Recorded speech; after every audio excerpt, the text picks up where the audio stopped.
when I was reading your poems and also listening to you reading, I feel you in the poems. Now that you have shared your burden or whatever was in you with paper and with everybody, how do you feel? Do you feel much better? Does it make you feel better? I feel healed. Yeah. I feel, and that's why when Andrew said, what do I want to do? I want to tell everyone that Jesus is the answer.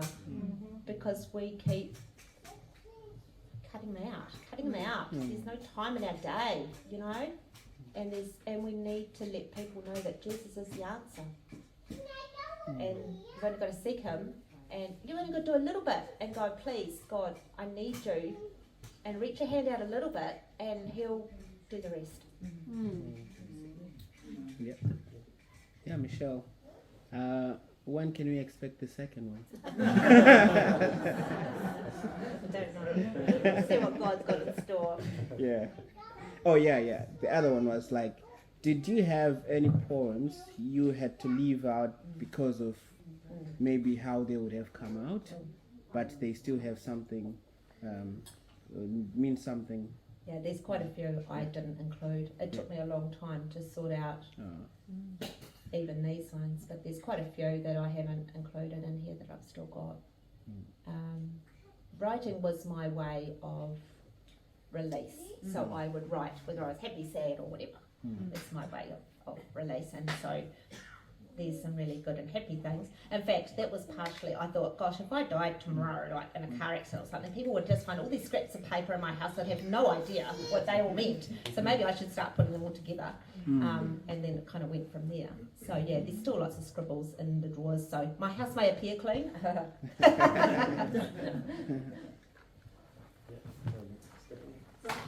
was interested here how the came in the first place.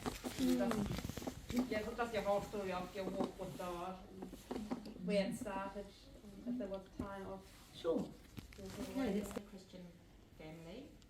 And I would say that I don't recall it exactly, but I do know subsequent times from when I was about 10 that I was very sincere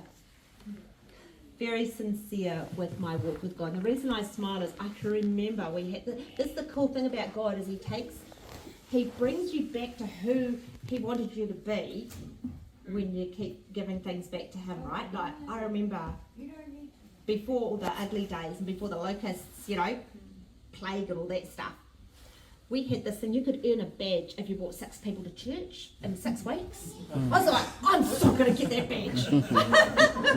And so I got the badge, and then I was like, come on, give me another challenge. But it was like so cool just saying to people, you've got to come know Jesus, you've got to come know Jesus. And God's reminding me of these moments now, and it's really good because I think I was just suppressed for so long.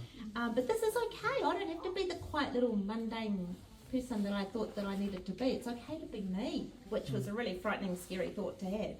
When most of my life people have been telling me to shush, now it's okay to be me and to be loud. But yeah, so my walk with God started then, and then as we do during our teen years, often we can slip back, but I was very much a statement Christian. I walked around a high school at a Desol 1 school with Jesus Cares written on my bag. Now I've got I love Jesus on my shirt, but because I wasn't afraid of my faith and I knew there was something solid here. But I still go back to the times it slipped was when I slipped with my time with God. I slipped with my time with God, my relationship with God would go down, and suddenly boys, I was paying attention to boys because they seemed to be more interesting than spending good time and quiet time. So yes, I had a walk with God, but it wasn't until I really gave him time, decent time to listen, that things changed. Yeah.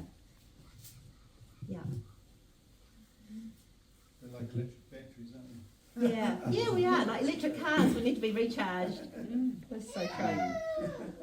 Yeah, so true. And you just see more. I mean, God says he'll give us the desires of our heart. Seeing my boy come back was a miracle. You know, all these things that we've just got to keep giving our time to God and giving our cares to God, and he promises he's a loving father. He's the most loving father we could ever wish for.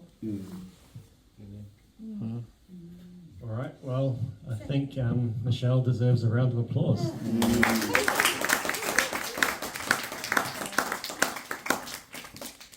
Yes, thank you for being so vulnerable and sharing what God has been doing in your life over the past 40 or so years.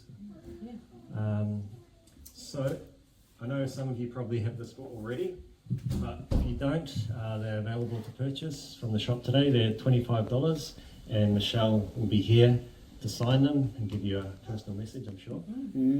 So she'll be down behind the fireplace at a table set up ready for that purpose. So just grab a book, take it to the counter, and then bring it back. She'll sign it for you. There's also afternoon tea available here. So hang around afterwards and just find someone to chat to. And we do have a coffee machine with freshly ground coffee, but if you want that, you'll have to pay for that. Otherwise, you can make your own, and that's all free afternoon tea. And thank you to those who provided afternoon tea. That's amazing. But other than that, again, thank you, Michelle. Thanks, And yeah, that's your talk for today. everyone.